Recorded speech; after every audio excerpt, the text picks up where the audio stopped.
परमपिता परमात्मा के चरणों में कोटि वंदन।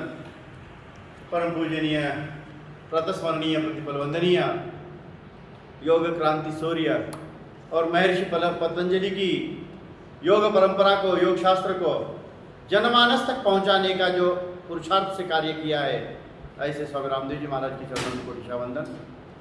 परम श्रद्धेय आयुर्वेद शिरोमणि आयुर्वेदाचार्य और इस युग के धरातल के धन्वंतरी, जिनको जड़ी बूटियों का, वनस्पति शास्त्र का, पेड़ पौधों का सर्वाधिक ज्ञान है, जिन्होंने महर्षि चरक और महर्षि सुश्रुत की परंपरा को आगे बढ़ाया है, जिन्होंने दुनिया भर से 60,000 से ज़्यादा पौधों का संग्रह करके उस पर संशोधन करके वर्ल्ड बिगेस्ट हार्बेरियम का निर्माण किया है, ऐसे परम श्रद्धेय आचार्य बालकृष्ण जी महाराज के चरणों में वंदन।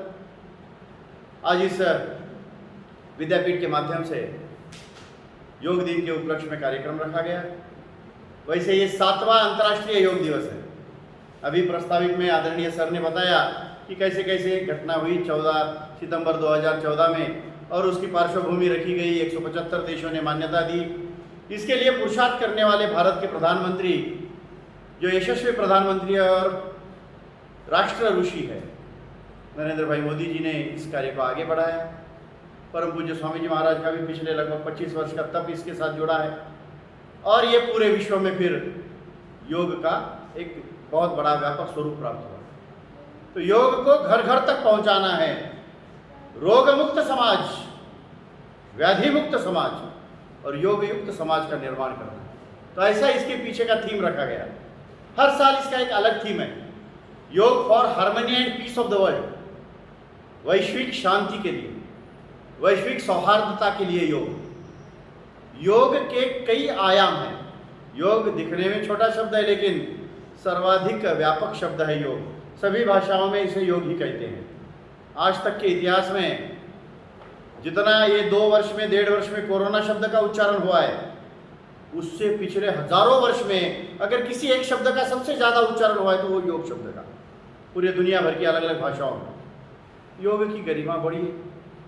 योग व्यक्ति के शरीर रूप से आपको ठीक करता है। एक सबसे पहला लाभ होता है योग का शारीरिक लाभ, जो आपकी बीमारियों को मिटाना, आपको रोगमुक्त करना, आपके शरीर को बल प्रदान करना। तो शारीरिक बल देना और उसके साथ बीमारियों को मिटाना, ये एक का योग का एक पक्ष है। उसका अगला पक्ष है मानसिक बीमारियों से मुक्ति देना। शारीरिक बीमारियों से भी बड़ी है मानसिक बीमारियां। आपके शरीर बल से हजारों गुना बड़ा आपका मनोबल है, तो आपके मनोबल को बढ़ाने का काम भी तो योग करता है। योग से साइकोसोमैटिक डिसीजेस से बचोगे, और आजकल ये साइकोसोमैटिक डिसीज बहुत बढ़ रहे हैं।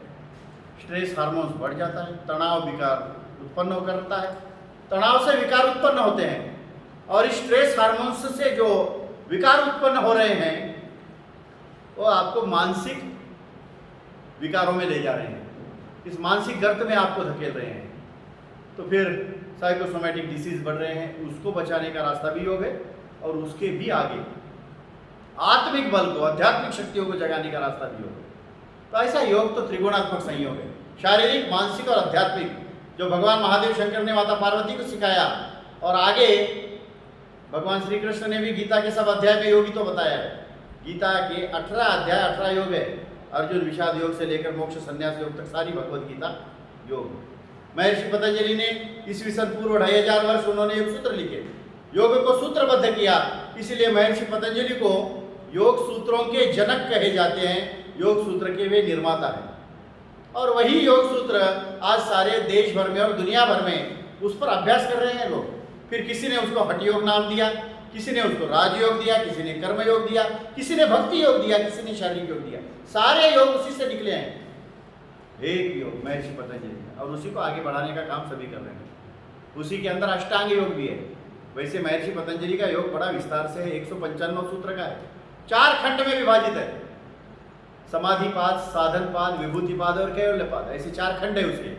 एक एक में कई सूत्र है, ऐसे कुल मिला के 195 सूत्र है। उसके अंदर 8 सूत्र अष्टांग योग के हैं।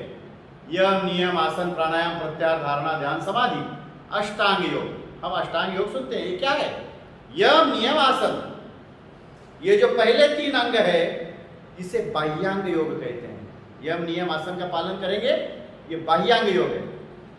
बीच में प्राणायाम है, फिर प्रत्याहार धारणा ध्यान समाधि। ये प्रत्याहार धारणा ध्यान समाधि तो अंतरंग योग है, और प्राणायाम दोनों के बीच में है, ब्रिज, सेतु, पुल, इन दोनों को जोड़ने वाला है। अंतरंग और बाह्यांग योग को जोड़ने वाला पुल प्राणायाम।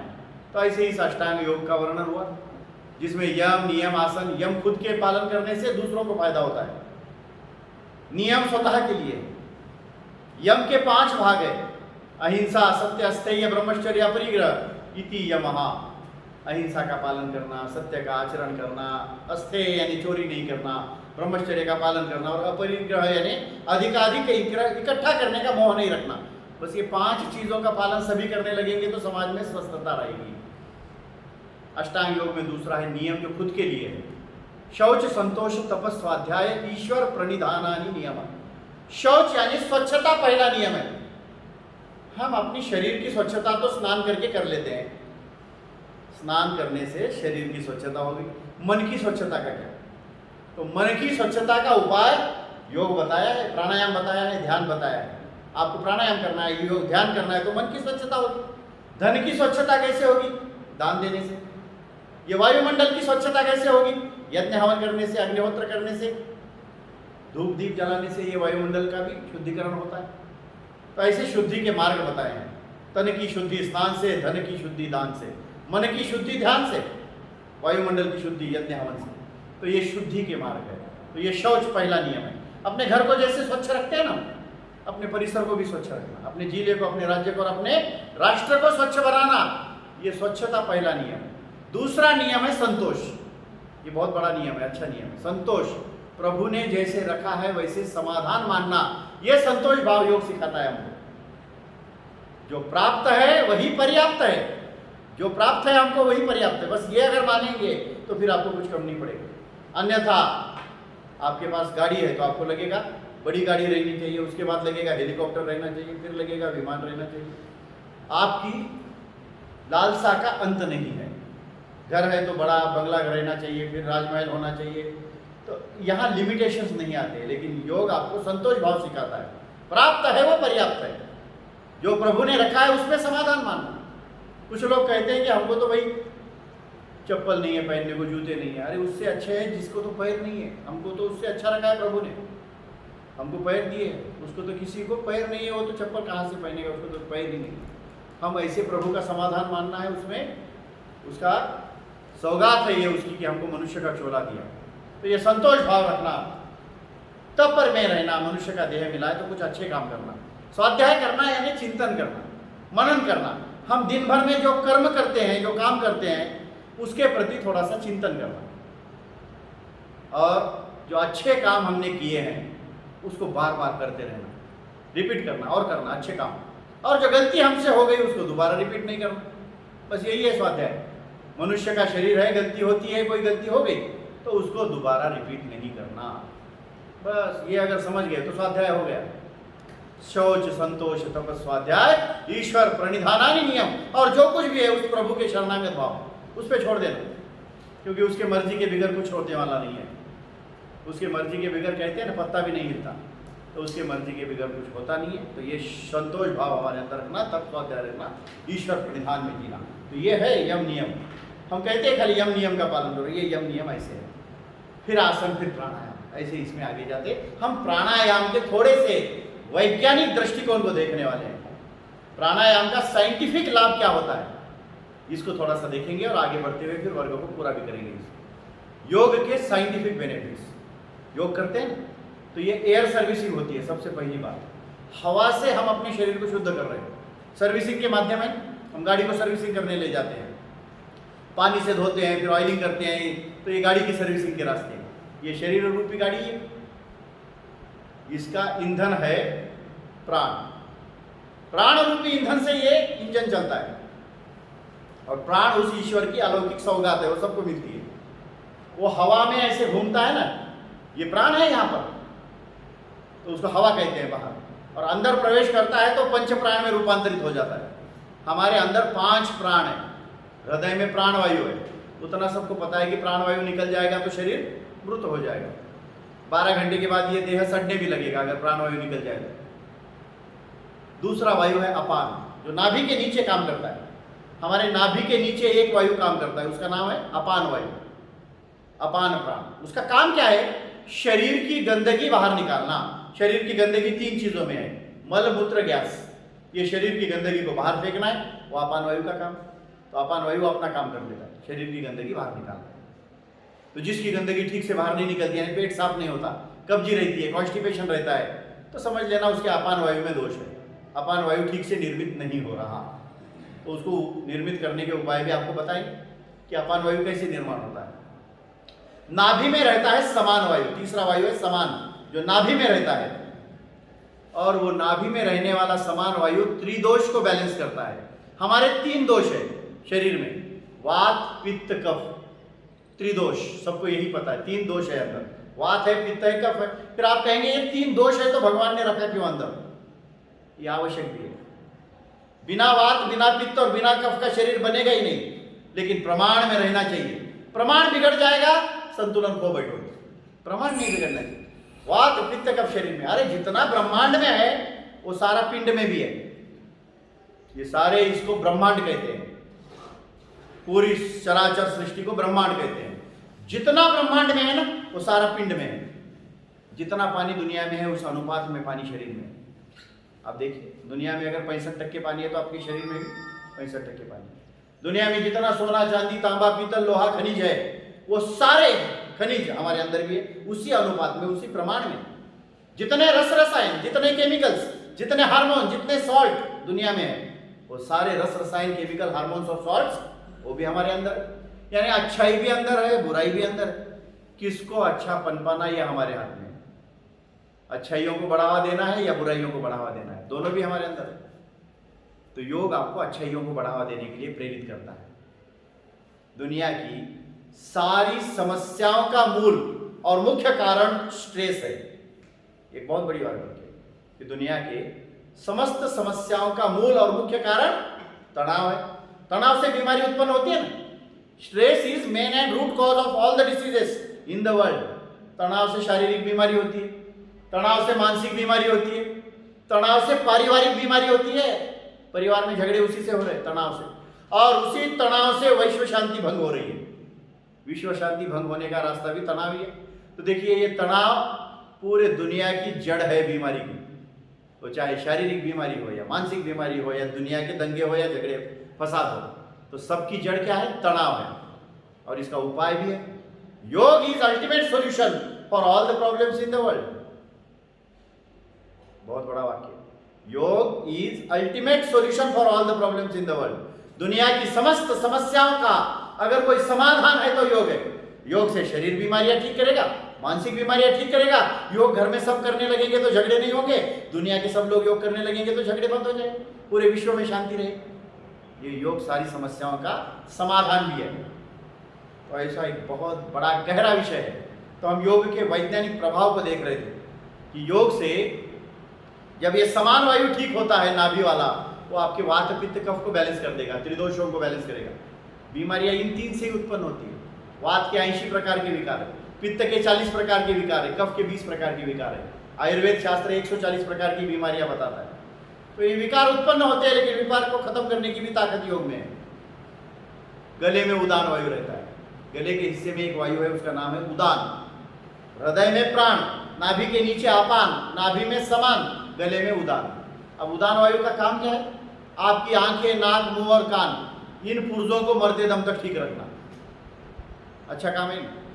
मरते दम तक देखना चाहते हो, अंतिम श्वास तक सुनना चाहते हो, नाक में सूंघने की क्षमता और मुख में जीवा रस अगर अंतिम श्वास तक अच्छा रखना चाहते हो, उदान प्राण अच्छा रहना जरूरी है। और उदान प्राण को अच्छा रखने की ताकत योग में। 5वां वायु है व्यान, जो स्वादिष्ठान चक्र से निकलता है, पूरे शरीर में घूमता है। शरीर में जहां बीमारी है उसको ठीक करना उस व्यान वायु का काम है। मान लो यहाँ कहीं जल गया है, कहीं कट गया है, कोई जख्म हो गई है, उसको रिपेयर करने का जो काम है ना, वो व्यान वायु का है। आपको कहीं कट हो जाता है और वो रिपेयर कैसे होता है? वो व्यान वायु से हो रहा है। वो फाइबर को जोड़ देता है, अंदर के तंतु सारे जोड़ना है और फिर से आपको पहले जैसा कर देना, तो वो करता है व्यान वायु। तो ऐसे 5 प्राण के 5 मुख्य काम है। ये 5 प्राण अंदर काम कर रहे हैं। एक एक प्राण का एक एक उपप्राण भी है। 5 प्राण के 5 उपप्राण। ये 5 उपप्राण कौन से है वो भी देख लेंगे। नाग, कूर्म, कृकल, देवदत्त और धनंजय, ये 5 उपप्राण है। नाग नाम का उपप्राण आपके मुख से लेकर कंठ तक काम करता है, मुख से लेकर कंठ तक।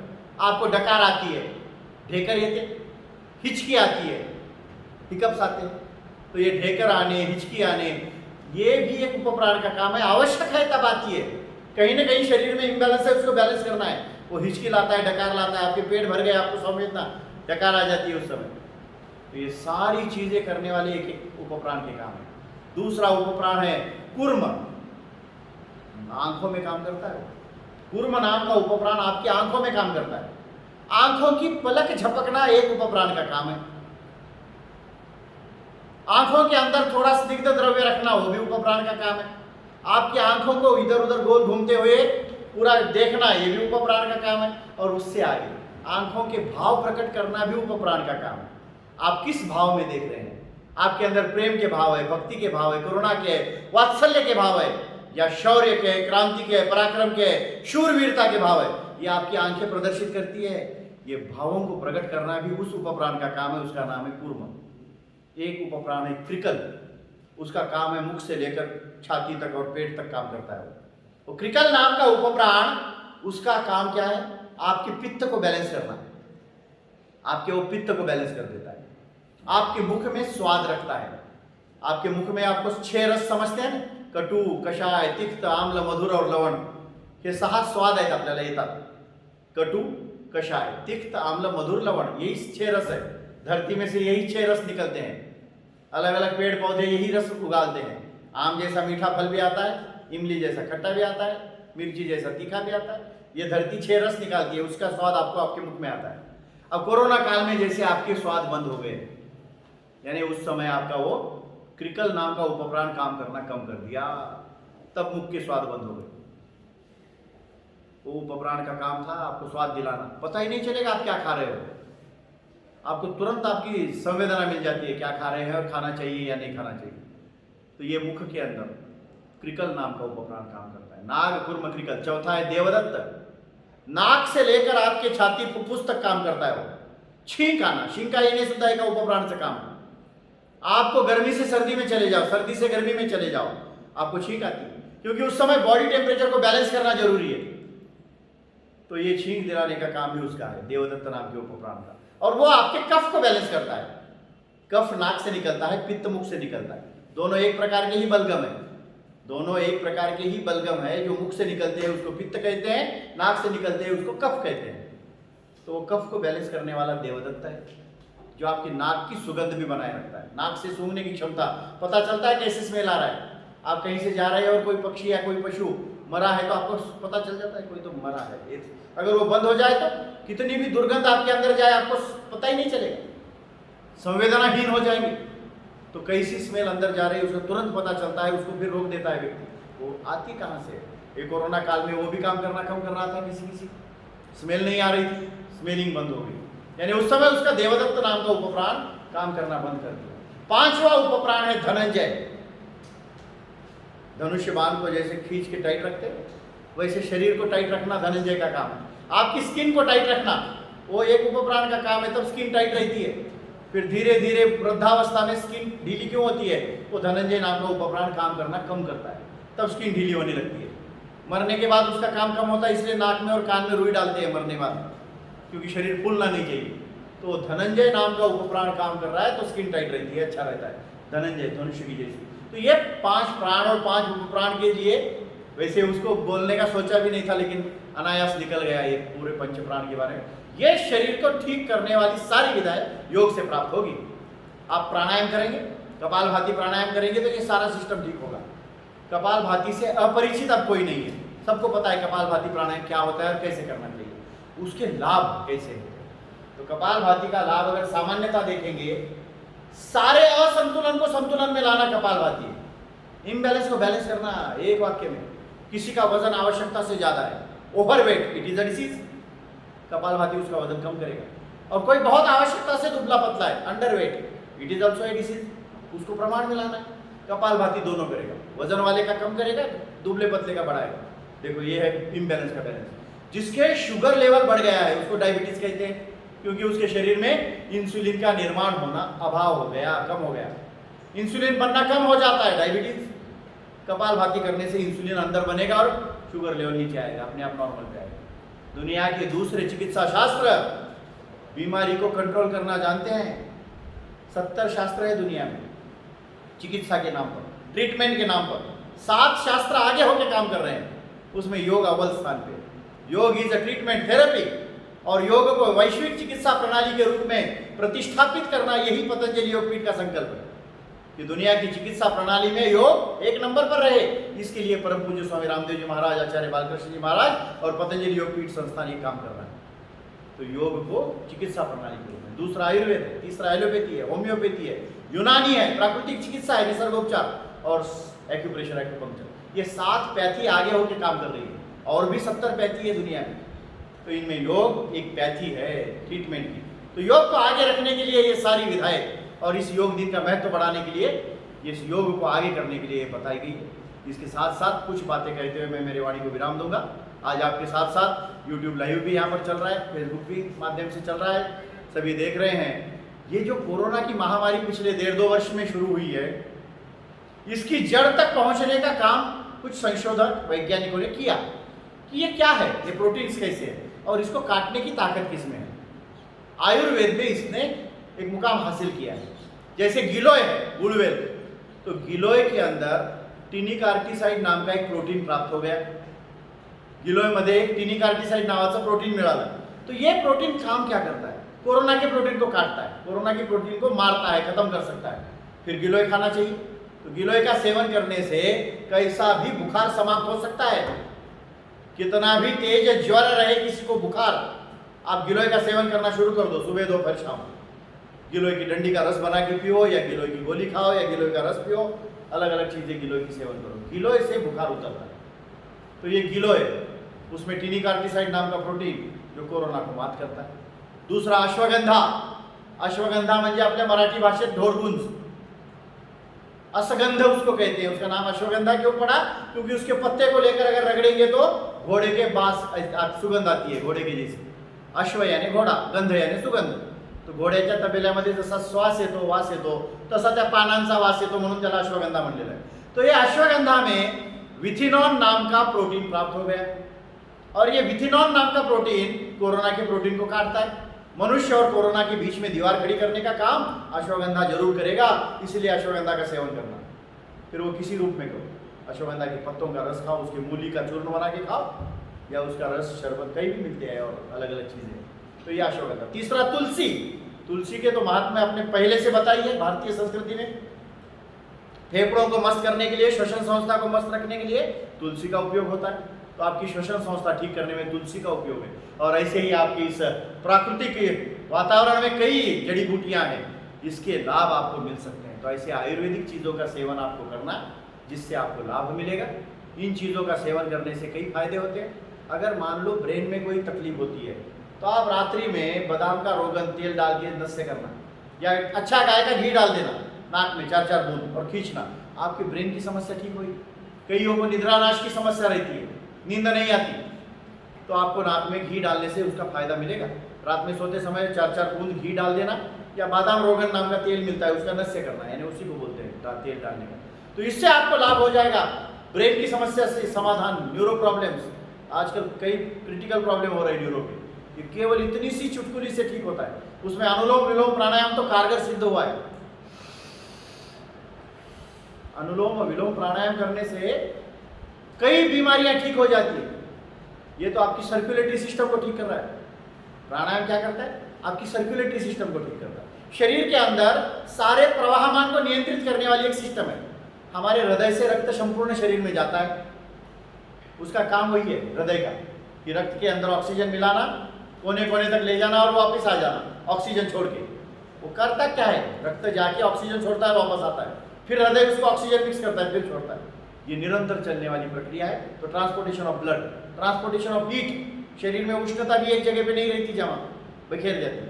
Transportation of water, transportation of nutritions, transportation of nitrogenous gases, transportation of homogeneous vestiges, ये अंदर सारे प्रवाहमान चलते रहते हैं। इसको नियंत्रित करने वाली एक सिस्टम है, उसका नाम है सर्कुलेटरी सिस्टम। अनुलोम विलोम प्राणायाम उस सर्कुलेटरी सिस्टम को ठीक कर देता है, सारे प्रवाहमान अपने आप ठीक हो जाएंगे। वही प्राणायाम आपकी रेस्पिरेटरी सिस्टम ठीक करता है। श्वसन संस्था, वर्षों पुराना दमा, वर्षों पुरानी खांसी, नजला जुकाम, ऐसे दमा, अस्थमा, ब्रोंकाइटिस, साइनसाइटिस, रिनिटिस, ऐसी कई बीमारियां। एलर्जी के 1300 प्रकार के विकार है, केवल एलर्जी के। किसी को सर्दी की एलर्जी है, थंडी मध्ये गेलं की रेषा येतात। किसी को गर्मी की एलर्जी, गर्मी में जाएंगे तो लाल चट्टे आएंगे। किसी को धूल की एलर्जी है, किसी को धुएं की एलर्जी है, म्हणजे कुणाला धूळ चालत नाही, कुणाला धूळ चालत नाही। इतने एलर्जी के प्रकार है। किसी को कोथिंबीर खाए तो तकलीफ होती है, किसी को प्याज खाएंगे तो चट्टे आ जाते हैं। 1300 प्रकार है एलर्जी की। इन सारी एलर्जिकल समस्याओं पर मात देता है योग। एलर्जिकल समस्या मिटेगी। यही प्राणायाम आपकी स्केलेटल सिस्टम ठीक करता है, हड्डियों का ढांचा अच्छा करेगा। ये हड्डियों को लगने वाले कैल्शियम, पोटेशियम, फास्फोरस जो भी लगता है ना, ये वातावरण में से खींचता है प्राणायाम और आपको भर देता है। कितनी शक्ति! ये पेड़ पौधों में संजीवन शक्ति है, उसी प्राण से मिल रही है। किसी पेड़ में मूली में ताकत है, किसी पेड़ के फूल में ताकत है, किसी पेड़ के छाल में ताकत है, किसी के पत्ते में ताकत है, किसी के डंडी में ताकत है।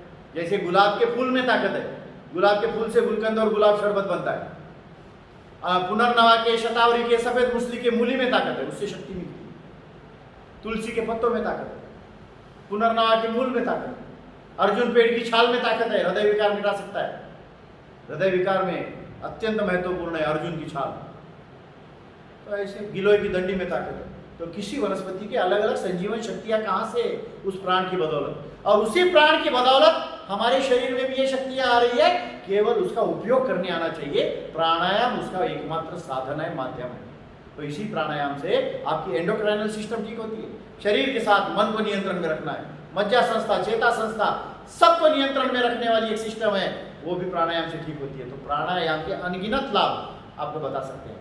समय अभाव के कारण अब उसको ज़्यादा न बढ़ाते हुए आज पुनः एक बार जो आयोजन किया गया, आदरणीय प्राध्यापक डॉक्टर राजेश शिंदे सर, यहाँ के इस स्वामी रामानंद तीर्थ विद्यापीठ के उपकेंद्र के सभी साधकगण, सभी यहाँ के स्टाफ, टीचिंग नॉन टीचिंग, और मेरे मित्र ने इस कार्यक्रम का आयोजन किया, भाई आदरणीय सुपर्ण जगताप जी, जो लातूर वृक्ष के प्रणेता है। लातूर के अंदर पिछले 12-15 वर्ष से अलग अलग क्षेत्र में पेड़ों को लगाना, उसको आगे बढ़ाना, उसको संगोपन करवाना, तो बड़ा काम उनका वृक्ष के माध्यम से हो रहा है। तो उनको भी बहुत शुभकामना देता हूँ, और आपको भी पुनः एक बार अंतर्राष्ट्रीय योग दिवस की ढेर सारी शुभकामना देते हुए मेरे वाणी को यहीं पर विराम देता हूँ।